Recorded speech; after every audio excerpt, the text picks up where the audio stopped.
Bon matin, donc aujourd'hui, vendredi, le 20 octobre. Donc, je me présente, je m'appelle Chantal Roberge Dupuis, je suis infirmière, j'ai 55 ans. Oh mon Dieu, vous avez 55 ans? Oui, j'ai 55 ans. Donc, je suis également étudiante à l'Université Laval. À faculté de médecine en santé sexuelle. Donc, j'ai travaillé comme infirmière de nombreuses années dans les départements en lien avec la famille, c'est-à-dire la pédiatrie, salle de travail de femmes enceintes, salle d'accouchement des femmes enceintes, postpartum après l'accouchement, pouponnière, pédiatrie pédiatrie, soins palliatifs. Soins intensifs, greffe de moelle à l'urgence parce que j'étais sur l'équipe volante et puis me spécialiser dans les suivis mère-enfant et j'ai également eu un service avec le centre de la petite enfance qui m'a donné toujours des enfants malades ou des familles malades. Et ça, c'est sur la rue Maisonneuve. Donc, il y a des gens qui m'ont demandé est-ce qu'on était filmé. Je sais pas. Si on était filmé, c'est pas moi. Je sais pas. Peut-être qu'on était filmé, mais c'est pas moi. Puis j'ai jamais eu d'argent, de quoi que ce soit d'illégal. Inquiète-toi pas sur ça. Que t'aies pensé ça de moi, je suis très déçue, très attristée. Et si jamais t'as fait des bêtises, dépêche-toi à aller le dire, ok? Donc, en tant qu'infirmière, mes présences sont signées dans tous les dossiers d'infirmière sur l'équipe volante. C'est tout écrit à la main. Et je suis restée chez papa puis maman en masse-couche longtemps parce que c'est pas tout à fait ça que je voulais faire dans la vie. Donc, ce matin, rapidement, je t'ai parlé du Dr. Waterhouse. Donc, le nom Dr. Waterhouse existe. C'est un homme extraordinaire qui a un doctorat en musique.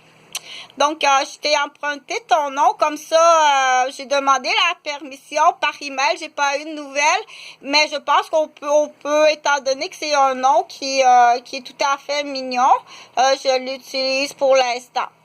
Mais pas plus. Je peux pas faire plus qu'utiliser un nom, que c'est joli, que j'aurais pu prendre un autre nom, Forêt. Tiens, Monsieur Forest existe, mais j'ai Water.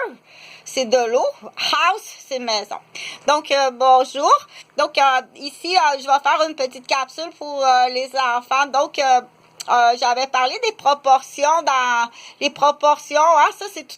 Il y a des proportions dans le développement du cerveau de l'enfant qui existent. Alors, les proportions doivent être calculées autant que ça doit être très bien calculé les proportions. Ok. Si le cellulaire prend trop de proportions par rapport à la nourriture, c'est mal calculé. Ou bien si la télévision prend trop de proportions par rapport aux études, c'est mal calculé. Donc, ça se calcule assez bien. Si faire de la peinture, toujours de la peinture, les proportions sont mal calculées, que là, il faudrait aller faire un peu plus de sport, d'exercice.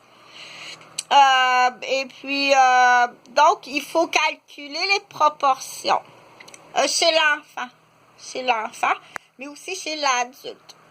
Donc, chez l'enfant, tu es obligé, en tant que parent responsable, de bien offrir les bonnes proportions à ton enfant. Si malheureusement, des fois, c'est peut-être tout simplement la répartition par lui-même dans la tête qui est mal. La répartition, elle se fait mal, puis c'est pas la faute à personne. Faut pas chercher la faute nécessairement à quelqu'un, c'est que la répartition se fait mal.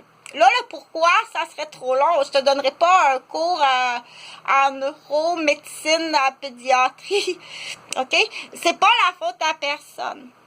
Les proportions, les choix, et puis les réactions, pour l'instant, c'est tout petit. On sait pas pourquoi ça a pris tant de proportions que ça, mais je vais juste l'expliquer. OK? Je fais tout simplement l'expliquer. Je veux pas parce que sinon, c'est un cours de médecine. Je te donnerai pas un cours de médecine. Si tu veux faire un cours de médecine, va à l'école. Ça va coûter à peu près, ça peut coûter 400 000.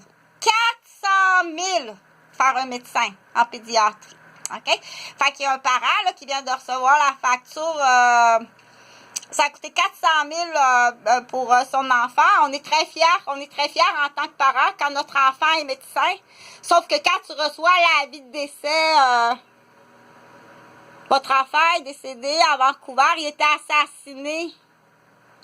On va la payer, la facture. On va la payer. On va aller chercher une façon pour avoir l'argent de façon honnête. OK? Fait que, comment rééquilibrer les proportions? C'est un cours de médecine. Je vais en faire un petit peu. Mais là, je vais continuer avec mon fameux livre ici, où que tu vas aller en chercher une vraie vérité. Donc, un tueur de témoins d'enfants morts par un parent irresponsable. Ça, ils font pas ça tout seuls. Il y en a qui font ça tout seuls. L'enfant mort, il est où? Sur le coup, on va donner l'exemple qu'il y a un enfant qui s'est noyé au chalet sur le bord du lac. Fait que le petit corps de l'enfant, sur le coup, il l'a caché en dessous du gazon, puis il a mis du bois dessus. Donc, quand tu fais ça toute seule, ben là, il y en a en équipe, hein? Il y en a en équipe, c'est plus facile en équipe. Donc, le tueur de témoins d'enfants morts noyés, ça existe. On va l'appeler Sébastien. Il est ici, là. Après ça, il faut qu'il aille chercher le corps du petit enfant. Tu es allé déterrer un enfant? Puis tu t'es organisé pour faire disparaître l'enfant? Deuxième partie. Un groupe de criminels tient en otage les 5 services d'un enfant mort noyé. Quand on dit les 5 services, là, c'est pas les grands-parents, les témoins, la mère qui ne sait pas ou le père qui ne sait pas. Les 5 services. L'enfant, il prenait des petits cours de karaté. Son professeur de karaté s'en est aperçu, c'est pas lui. L'enfant allait à la garderie. La gardienne n'a pas pu s'en apercevoir. Ils ont changé de garderie le lundi matin, mais ils la tiennent en otage puis ils essayent de la tuer. Les 5 services. Là, on est à 2. Le voisin, les petits amis voisins, ils le connaissent bien, ils s'en sont bien aperçus que c'était pas lui. Là, on est à 3 prises d'otage. L'enfant plus vieux qui était à l'école Val des Hommes s'en est aperçu, il est pris en otage puis il est martyrisé au silence. Il en a parlé à l'école, tu tiens une école en otage. Oui, tu vas être exécuté.